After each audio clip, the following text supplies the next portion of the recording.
Pada tahun 2023, jumlah kasus pelanggaran hukum di Indonesia mengalami peningkatan dibanding tahun sebelumnya.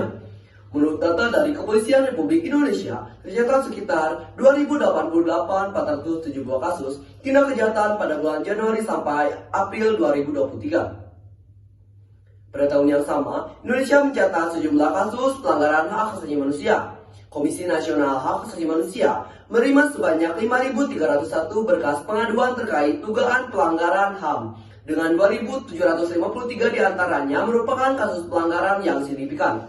Hal ini dikarenakan tingkat pemahaman generasi muda di Indonesia tentang hukum dan hak asasi manusia kurang. Sebuah survei dari Forum Orang Muda menyatakan bahwa meskipun ada peningkatan kesadaran, masih banyak yang belum sepenuhnya memahami isu-isu ini. Hanya sekitar 45% dari generasi muda yang memiliki pemahaman yang baik tentang hukum dan HAM. Assalamualaikum warahmatullahi wabarakatuh. Shalom, Om Swastiastu, Namo Buddhaya, salam kebajikan dan salam sejahtera bagi kita semua.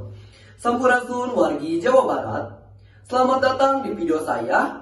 Saya Halid Marco Pangestu, berasal dari kota yang dijuluki sebagai Swiss Panjapa, yaitu kota Garut. Saat ini saya adalah pelajar dari SMA Negeri 19 Garut dan merupakan calon duta hukum dan HAM Jawa Barat 2024. Pada kesempatan kali ini, saya akan membahas tentang perspektif hukum tertulis dan tidak tertulis, serta pengertian dan fungsi hukum dan HAM dalam kehidupan kita sehari-hari.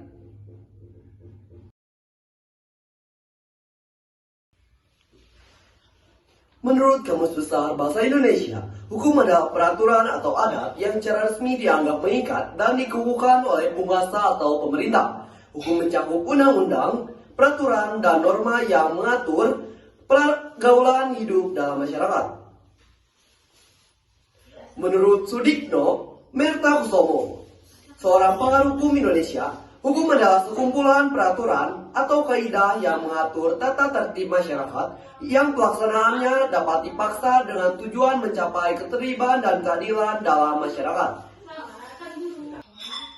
Secara umum, hukum adalah sekumpulan aturan yang mengatur tata tertib dan perilaku dalam masyarakat yang diakui dan dapat dipaksakan oleh penguasa atau pemerintah untuk mencapai ketertiban dan keadilan.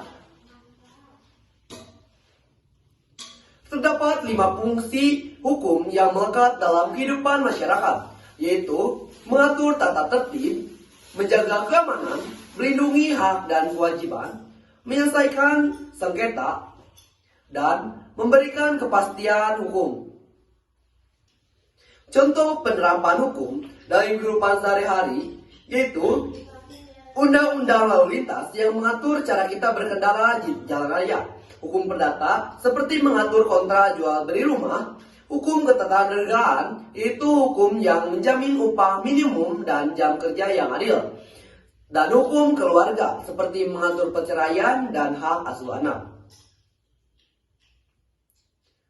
Hukum dapat dibagi menjadi 2 bentuk, yaitu bentuk pertama, hukum tertulis.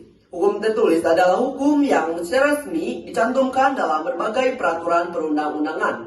Hukum ini memiliki fisik berupa dokumen atau buku yang mudah diakses dan dipelajari oleh masyarakat. Contohnya termasuk Kitab Undang-Undang Hukum Perdata, KUHP Perdata, dan Kitab Undang-Undang Hukum Pidana, KUHP, yang sudah terkodifikasi. Kodifikasi adalah proses pengumpulan dan penyusunan bahan hukum yang sejenis ke dalam satu buku undang-undang. Selain itu, ada juga hukum tertulis yang belum terkodifikasi, seperti hukum